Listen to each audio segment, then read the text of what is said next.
What's up, guys? Today's video is all about making tinctures. In fact, we're gonna make kid-friendly tinctures. So first off, what the heck is a tincture? Tincturing is the process of pulling the medicinal value out of herbs using an alcohol menstruum, which is just alcohol or alcohol mixed with water. However, today we are gonna make it kid-friendly and we are gonna use apple cider vinegar as our menstruum. Technically, this is going to be called a medical vinegar or a vinegar extract or a vinegar extraction, but we're going to call it a kid-friendly tincture because at Grandfam Farm, we make tinctures. So first, before I begin, let me provide a warning. I'm not a doctor, I'm an herbalist. This video is not meant to be medical advice. If you are taking prescription medications, you should definitely talk to your doctor before you try any of the methods I'm about to discuss today. All right, now with that out of the way, let's get started. So the process of tincturing is relatively simple, actually. It's the process of combining herbs, dried or wet being fresh herbs, with your menstruum, which today we're gonna be using an apple cider vinegar menstruum. You're gonna put it into a jar or a closed container, shaking it every day, and you're gonna let it steep for at least 4 weeks. So the process itself is super easy, but it always gets varied depending on what type of tincture you're gonna make. Today we're gonna make a liver body cleanse. So we're basically making a liver blood cleansing tincture, and it's gonna be kid friendly, so children can use it. It's gonna be especially important for kids that have eczema, psoriasis. If you've got an autoimmune disorder, this would be something that an herbalist would recommend you take. So beyond my array of herbs here, which we'll get to in a little bit, and we'll talk a bit more about wet and dry, we are going to talk about our tools. So the first tool that you're going to need is a scale. Scales are important because when you're making tincture, if you want to do it the right way, there's also the eyeball method. That is another method, but today I'm going to teach you the right way on how to do it. You want to make sure that you're measuring out each herb that you're going to use in comparison with the menstruum that you're using. Now, when you're making a vinegar extract or a kid-friendly tincture, at Grandfam Farm, we like to use a 1-to-1 ratio. That means 1 part herb to 1 part menstruum. When I'm making tinctures that are alcohol-based or a traditional tincture using an alcohol menstruum, whether that's a vodka menstruum, a whiskey menstruum, tequila menstruum, I use normally a 1-to-5 ratio. Now, depending on the herbalist you ask, you can use all the way up to a 1-to-15 ratio, I guess all the way down to a 1-to-15 ratio, 1-to-7 ratio, 1-to-2 ratio. It all depends on who you ask. But here, I'm gonna teach you how I do it at Grandfam Farm. And so when I'm making tinctures with vinegar extracts, which is apple cider vinegar or any other strong vinegar, white wine vinegar, red wine vinegar, rice vinegar, all of those, I'm gonna use a 1-to-1 ratio. All right, so we've talked about our scale. So we're gonna be measuring out in ounces the amount, each herb that we're gonna put in, and then we'll top it off with the apple cider vinegar. And it's just gonna be simple math, all right? We've got about 64 ounces, roughly, in this container right here. So if I'm doing a 1-to-1 ratio, I'm gonna do about 32 ounces of herbs, about roughly, and then the rest with the apple cider vinegar or the rest filling it up with your menstruum. All right. The next thing we are going to do is, or the next thing we're going to need is we are going to need, for our purposes, a mortar and pestle. What this is going to allow us to do is crush some of the herbs that we're using and ensuring that we get the proper surface area.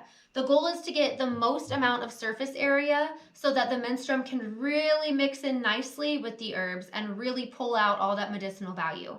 Some of the herbs we're going to be using today are root herbs. And those root herbs, some of them are broken down nicely. I've already got them in powder form, but others are not. So we're going to break them down together. And I think we're also using seeds today. So we're going to be using some milk thistle seeds. And so we're going to grind those up together. And I'll show you that fun little process. So mortar and pestle is not required for every tincture that you make, but for this one, it is definitely necessary. So we'll scooch that to the side. We've also got our menstruum, our apple cider vinegar. So when you're making a kid-friendly tincture, whatever vinegar you choose to use, make sure it is the purest form of vinegar you can get. So for apple cider vinegar, which we're going to be using today, if you're going to buy it at the store, you're looking for the apple cider vinegar with the mother. Okay, it's literally called with the mother. It says it right on there. And basically what that means is it's got all of that good gunk in there that was originally included in the making of it as you're breaking down the apples and the apple cores and peels, and it hasn't been strained out or taken out, okay? The cheaper vinegars are not gonna have this in there. So you gotta pay the price for it and one up it to the good stuff so that you get the good medicinal value out of it. Now, apple cider vinegar in and of itself has a lot of medicinal value. It's very good for you in just by itself. So make sure you get the good stuff with the mother. So we've got, and next thing you're gonna need is our jar. You can use any size jar that you want. At Grand Fam Farm, I make a lot of tincture at one time, so I choose to use one of these big boys, but you can use a very small little jar. I like mason jars. I think they work the best. I can whip on the lid, shake them up quite nicely, and then get a really good seal as it sits. Like I said before, tinctures in general need to sit for at least 4 weeks. Some people let them sit for only 3 weeks. I prefer to do a full 4. It's completely up to you. You are going to be shaking it every day, and we'll talk about that a little bit later. But I like the 4, at least 4 weeks at Grand Fam Farm. If I can get it longer, I'll take it longer. I've had tinctures sit for up to a year, even longer than that. But if you're when you're using alcohol-based menstruums or alcohol menstruums in general, you're going to have an unlimited shelf life for your tincture. Whereas when you're using a vinegar tincture or a vinegar menstruum and making, a medical vinegar or a vinegar extract like we're going to make today, usually between 3 and 5 years is your shelf life. Although I've gone longer than that and they've been totally fine. But you didn't hear that from me. Technically 3 to 5 years is the shelf life for a medical vinegar or vinegar extract. Let's talk about what else you'll need in order to actually make it. So you're going to need herbs. And the herbs you're going to choose are going to be dependent upon the type of tincture you want to make. So today, like I said, we're going to make a liver cleansing tincture. It's basically an overall body cleanser. All right, so I've got herbs that are good for blood cleansing, liver cleansing. All of it is going to wrap up together and make a nice full body cleanse. So I chose all these herbs today based on the fact that they are all known to be great liver cleansers, liver aids, liver helpers, liver restoratives. Also, I threw some blood cleansers in there like burdock root. You don't need to choose 30 herbs. You don't need 30. You can choose one herb and make yourself that sort of tincture. It can just be a mono tincture. It just has one herb in there. But today I got super fancy on you and I decided to kill 2 birds with 1 stone, and we're gonna make my full body cleansing tincture, and there's 30 herbs in there. And I have the 30 herbs on hand, so might as well show you what I've got, right? So we're gonna go ahead and get started. All right, we're gonna start off with yucca root. This yucca root is ground very, very nicely. So I'm gonna zero out my scale. I've got 1 ounce that I'm gonna put in here. Very, very nice. And I'm gonna pour it straight in. I need my funnel. This is one of the most important tools that I have. I guess I can do it towards you so you see, wow! So you see what's going on. Okay, after yucca, I'm gonna be using papaya. I use the papaya leaves and stems. All of it is important and all of it is medicinal. Coon Cat loves papaya because she just meowed for me. Next up is hawthorn. I'm just pouring it all inside the same scale just to make it a bit easier on us. Hawthorn leaves is what I use. Rosemary is next, to be about 1 ounce of each. We're gonna go ahead and pour those 3 in. Next up is calendula. I'm gonna add just 1 ounce. I'm doing just 1 ounce of each one because I got lucky and I already have 30 herbs, so that'll pretty much make a 1-to-1 ratio. There's my calendula. Next is lemon balm.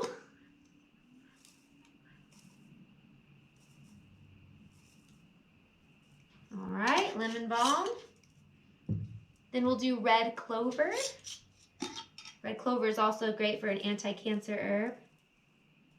All right, my red clover. Put these guys down there. And we'll go ahead and pour them all in.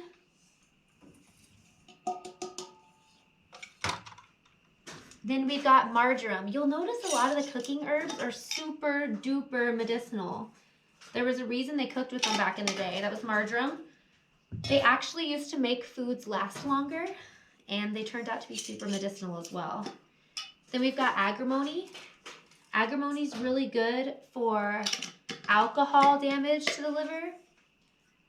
Very good for alcohol damage, along with arrowroot. This is arrowroot. Let's get some arrowroot in there. Whew. You'll notice with the powders, it doesn't take very much to get your ounce, for sure. Lots of surface area there. All right, then we're gonna move on to chamomile, not just a sleepy time herb. To another culinary herb, oregano. Then we've got hyssop. All right, sarsaparilla. These are sarsaparilla roots. This is really good for autoimmune disorders. Really, really good for it. Then we've got dandelion root. Okay, not dandelion leaves, dandelion flowers, dandelion root. In particular, that's a great one for the liver and focuses heavily on the liver. Dandelion root. Come on, Lee. All right, the next one is chlorella, and chlorella is actually a seaweed. Chlorella is fantastic for autoimmune. It's another autoimmune one that I recommend quite often. Along with sarsaparilla, chlorella. And when you look at these, they're all just so beautiful. That's one thing I love about herbs. They're just so pretty. All right, then we've got matcha green tea. Ooh, a little much, 2 ounces of matcha green tea, but you know what? It's not an exact science, and it's not gonna do anything but make the tincture better. Herbs are totally different than pharmaceutical drugs. They don't, when they're interacting together, it's not gonna be a negative effect. You have to watch out for herbs such as St. John's wort or ginkgo biloba. Those ones definitely interact bad with pharmaceuticals. In general, if you're, like I said before, if you're taking prescription medication, ask your doctor, right? I mean, that stuff's not natural. This is. All right, ginger root is next. Ginger is something everyone's probably familiar with. Very well-known herb. Then we've got tulsi, aka basil. In Indian culture, they call it tulsi. It's very sacred there for its medicinal values. Pour in those 3. All right, next we're gonna wait on burdock. I've got yarrow next. Yarrow is also really good for stopping bleeding. If you've got a lot of bleeding, make a yarrow poultice. That's great to stop bleeding. Then we've got almond root, also known as elecampane. Almond root or elecampane. And you'll see, I mean, you know, the few ounces that you get with this, it doesn't look like much when you have everything in there. We've got stinging nettle. All right, got my stinging nettle. We got Coon Cat down here trying to get in on this fun.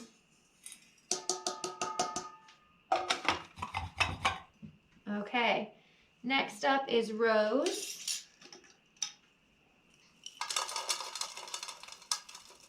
Got my rose, and these are rose petals and rose buds. Then turmeric. Who would have known turmeric, right? Turmeric's in almost everything, and turmeric's awesome and super medicinal. Children may not love it though. Let's try to hide it with some rose. After turmeric, we're gonna do what I have here, neem. Neem is fantastic for the garden as well. If you're ever looking to get rid of bugs out of your garden or pests that are in your garden, try neem. Neem's great. We use neem pellets when we're first planting. What else do we use neem for? I use a neem spray. I make a neem spray out of soap and water and neem oil. Spray it on the leaves at night or in the really early morning, and it keeps off a lot of pests, including aphids and ants. Neem's great. All right, now I have spirulina, however you want to say it. It is also a seaweed. Great stuff for autoimmune, another autoimmune one. All right, then I've got, what do I have right here? Thyme, another culinary herb. Okay, we're gonna put these ones in, and then we're gonna move on to the ones that are gonna require some crushing. Okay, so I've got my basin here. Now we are gonna start on my burdock root. Oh, and my mortar and pestle is huge. Okay, so I'm gonna measure out my burdock root, and then I'm gonna crush it, okay? Now, this is a big guy. This mortar and pestle is a big guy, all right? So it's gonna crush rather easily, but it's gonna be loud. So enjoy this. You're not gonna hear me at all, so here we go.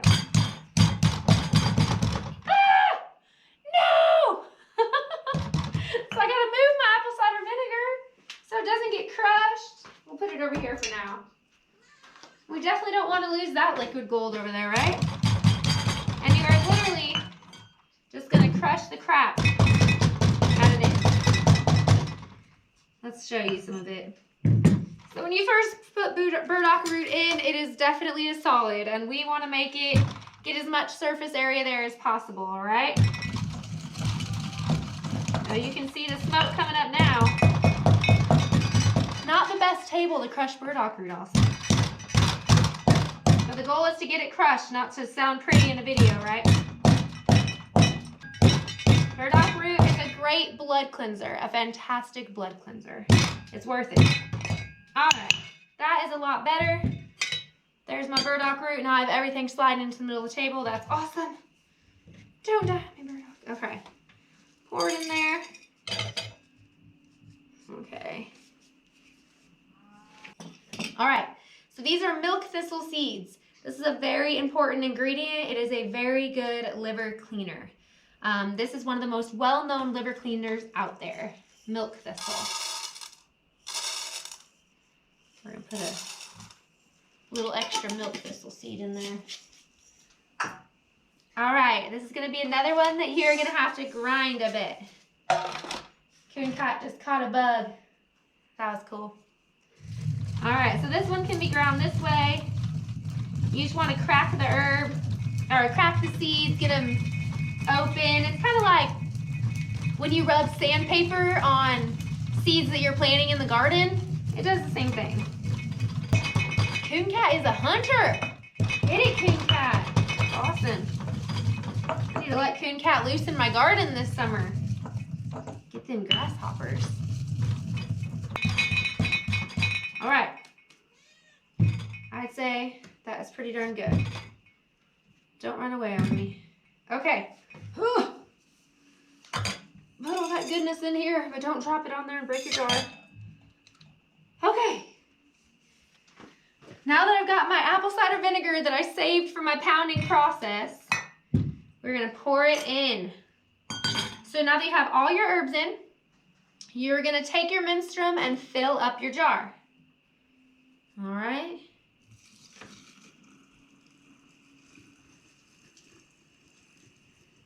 Fill it on up. Now I use powders, right? So powders are gonna not look as high on your jar, but they're gonna be heavier. So you've got a lot more in there than you think you do. You don't fill it all the way up yet. Leave about 1 inch head space, and we're gonna shake it. And I'm gonna borrow the burdock root head because I didn't bring a lid for my thing. All right, now here's how you shake tincture. Just like a back and forth, up and down. Remember that stupid shake weight? Something like that. And there's no like number that you need to shake it for. I just shake it until I feel it's pretty good and mixed. But yeah, I mean, I shake it many ways. Shake it, shake it, shake it. Then, after you've shaken it, we're gonna see how much that herb drinks. It's gonna drink more of my menstruum than I put it. So it's gonna drink more than what I initially had thought, which is why we do put it in until it gets to 1 inch head space, do a shake. And now that I've shaken it, it's down a bit. It's down a bit. So you're gonna pour in it again. We're gonna fill it up. It's important to make sure all the herb is covered with your menstruum. You do not want moldy herb, and you can prevent that by covering it with your menstruum. So I'm gonna shake it again. I've left about, I don't know, maybe 1/4 inch to a 1/2 inch head space right now. I'm gonna shake it again. Just a little bit of shakes. Not like for multiple minutes. You're gonna be doing this every day. So after you've made the tincture, you literally will go and shake it every day. That's why I'm so darn strong. Okay, so even though I thought I'd gotten all the way, right, you've now, instead of having that 1/4 inch head space at the top, I've probably got 3/4 of an inch, maybe a whole inch head space now.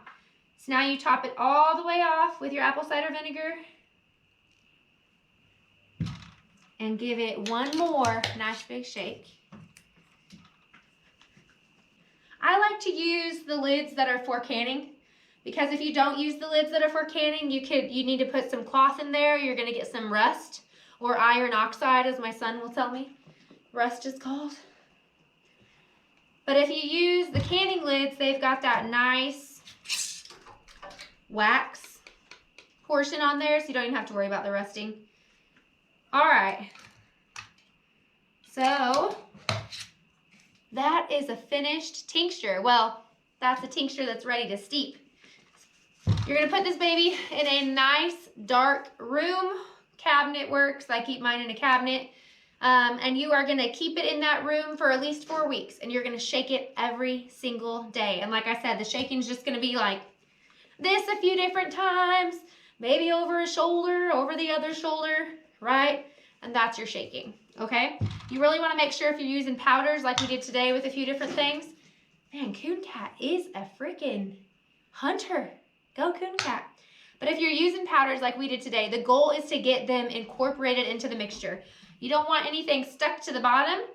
And so a nice way to tell if you've shaken it the right amount of time is to flip it over and look at the bottom and see, do I have a bunch of gunk on the bottom? If you do, shake some more. All right? So that is the process of actually making the tincture. We have a tincture that is made. It's going to steep for 4 weeks, so we're going to shake it every day. Now, let's move on to how you actually strain tincture. All right? So I've got a tincture here. This is my joint pain and arthritis tincture, and it has been steeping for, let's see, since 8/18/21. So I mean, I'm looking at a tincture that's very old, much older than 4 weeks old, and that's good stuff right here. Now this is an alcohol-based tincture, okay? This is not an apple cider vinegar-based tincture. So I'm not looking at a medical vinegar here or a vinegar extract. This is an actual tincture with a grain alcohol base. So before I go to strain it, guess what you're gonna do? You're gonna shake that puppy again. So shake it up, make sure nothing's on the bottom. I don't think there's any powders in this one. Shake it, shake it, shake it, shake it, shake it. All right, now we're gonna go to strain it. And what you're gonna need to strain it is you're gonna need another jar that's pretty much the same size as the jar you're straining. So you're definitely gonna need a towel to wipe off my little strainer that I used beforehand. Grab your funnel that you used before, set it on top of your clean jar. You are gonna grab a sieve next. I like the cone-shaped one, so it'll fit right pretty nicely inside of there. Then you're gonna need some cheesecloth. And I like to fold mine in half, so it's got a couple layers in there. You're gonna lay that right on top of your sieve. All right? I'm gonna use this to pop up my little sieve thing. Okay, then you open up your jar. Oh my gosh. Oh, thought I was gonna have to go get Ben. All right, you open up your jar. This has been a tincture that's been steeping for a while. All right, that's some good stuff. Okay, and you, after a nice shake, you're gonna be pouring this right in to the funnel.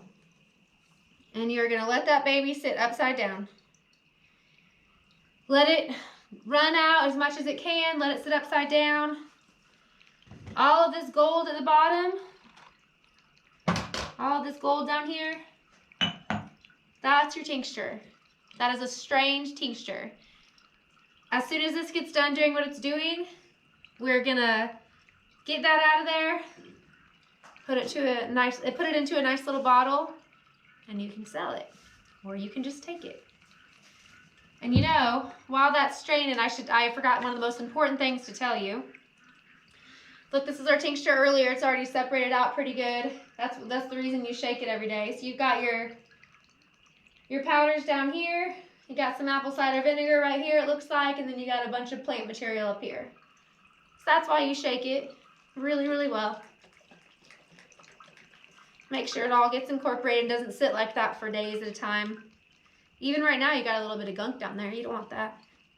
That's why we shake it. Now, one of the most important things I forgot to tell you is labeling. I always label tinctures right after I make them, because if not, you will forget. As much as you think you're going to remember, you're going to forget. So label them right away, especially if you're using a vinegar menstruum versus an alcohol menstruum, right? I don't want to mix up the two. I don't want to give children an alcohol menstruum. I want to give children a vinegar menstruum. You can also use glycerin as a menstruum. I've actually never used glycerin, but it needs to be like a food grade glycerin. You can use that as a menstruum as well. So this one is going to be called my liver and blood cleanse. And then I'm going to put that it's a vinegar menstruum. And I'll put today's date. All right, so now it's straining pretty good, but I want to get all this out. Kind of a shaking game here. Get it all out of there. Oops. At least as much as we can for now. I'll come back and get the rest of that. I'll show you the basic what you're going to do here. You are going to pick up your cheesecloth, all four corners of it. And you are then going to be twisting, okay? You're going to hold it all together in the middle. And you're going to twist, twist, twist to get the rest of this goodness out. Now, I have a fruit press that I use, okay? I have a very large fruit press and a normal sized fruit press. And I'll put this in there and I'll crank it down, crank it down, crank it down. But that's not something most people have, so I thought that'd be a bit overwhelming for this video. I've used it in my classes before and I think they were a bit overwhelmed, but you don't need that. You can use your hands and just do it with your hands, or you can get a potato ricer if you want to and pop this bad boy in a potato ricer. But that's what you're going to be doing, just squeezing, squeezing, squeezing, getting the rest of it out of there. And you could do that forever. We'll let it sit right here and get some more of its goodness out while I show you how to bottle it. All right. So after you get it pretty well squeezed, set these things aside. I'm going to show you my method of how I bottle it. Now, I'm sure there are so many different pieces of fancy equipment I could use to bottle it, but I do this way. And so I'm going to show you what I do. All right. So I take out my dropper and I'm going to put my dropper in a location where it's facing up. Okay. And I have a little funnel and I put it in the top of my dropper. Then I get a turkey baster. Super fancy, I know. And I use a turkey baster to squeeze in my beautiful tincture into my bottle. And it's gold. I don't want to drop it. This is really expensive stuff, especially, I mean, it's just valuable, especially after it's steeped for so long. You're not looking to be dropping tincture at this point. All right. After you've got it like that pretty full, grab my dropper, put it in, put my dropper on, and there's my joint pain arthritis tincture. Then I'd slap a pretty label on there and it'd be good to go. So good luck. Take all of this, run with it. If you have any questions, let us know. Be sure to like us and friend us on Facebook and go out and enjoy nature.